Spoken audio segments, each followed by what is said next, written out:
Halo semuanya, perkenalkan nama aku Erna Winarti. Pada kesempatan kali ini aku akan menjelaskan terkait komunikasi massa, retorika, dan public speaking dalam bimbingan konseling Islam. Mau tahu kelanjutannya? Tonton video ini sampai selesai.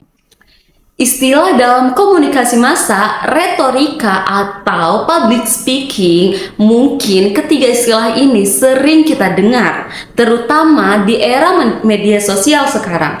Tapi ternyata kemampuan tersebut juga sangat penting dalam dunia bimbingan konseling Islam atau bisa disebut BKI. Dalam bimbingan konseling Islam, komunikasi adalah alat utama seorang konselor. Melalui komunikasi, konselor dapat memahami masalah yang dialami konseli, memberikan arahan, serta membantu menemukan solusi yang sesuai dengan nilai-nilai Islam. Nah, salah satu bentuk komunikasi yang paling penting adalah komunikasi massa. Komunikasi massa merupakan proses penyampaian pesan kepada banyak orang sekaligus melalui media sosial seperti halnya televisi, radio, YouTube, Instagram, TikTok, atau podcast-podcast dan di berbagai platform digital lainnya. Dalam perspektif Islam, komunikasi merupakan hanya digunakan untuk menyampaikan informasi, tapi juga sebagai sarana dakwah dan edukasi. Namun, pesan yang disampaikan harus tetap terlaksanakan. Nilai-nilai Islamnya seperti kejujuran, tanggung jawab, dan kebijakan. Dengan komunikasi massa, seseorang konselor dapat menjangkau masyarakat yang lebih luas lagi dan memberikan edukasi tentang kesehatan mental, akhlak, maupun nilai-nilai Islam.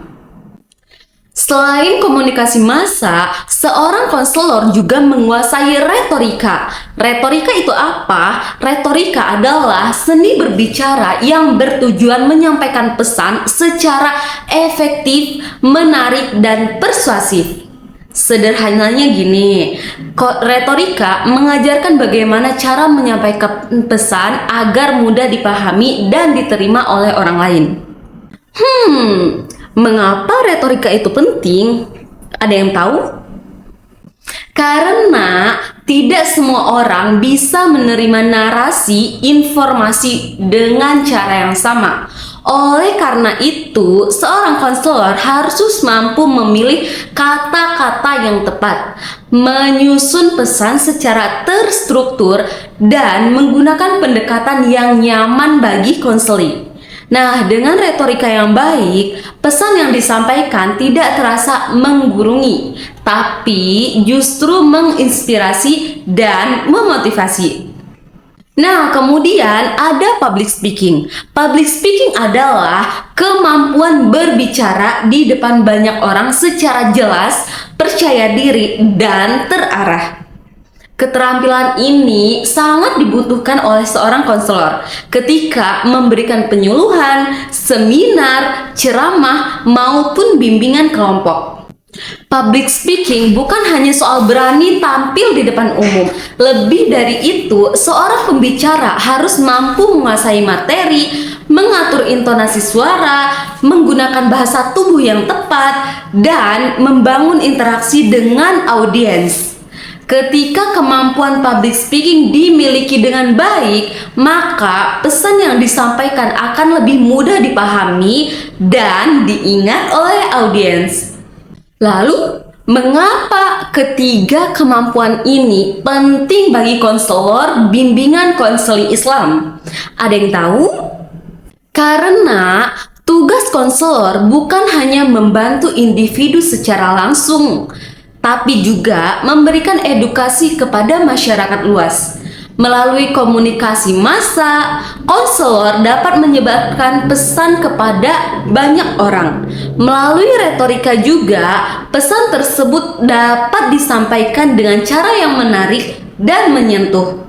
Sedangkan melalui public speaking, pesan tersebut dapat disampaikan dengan percaya diri dan efektif.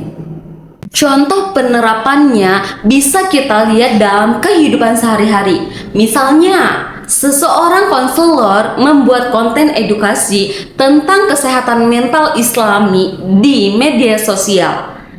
Nah, di sini ia menggunakan komunikasi massa. Supaya apa? Supaya kontennya menarik dan mudah dipahami. Ia juga menggunakan teknik retorika. Kemudian, saat menjadi pembicara dalam seminar atau webinar, ia menggunakan kemampuan public speaking.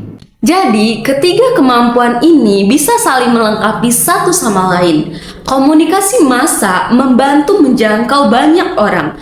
Retorika membantu memperkuat pesan.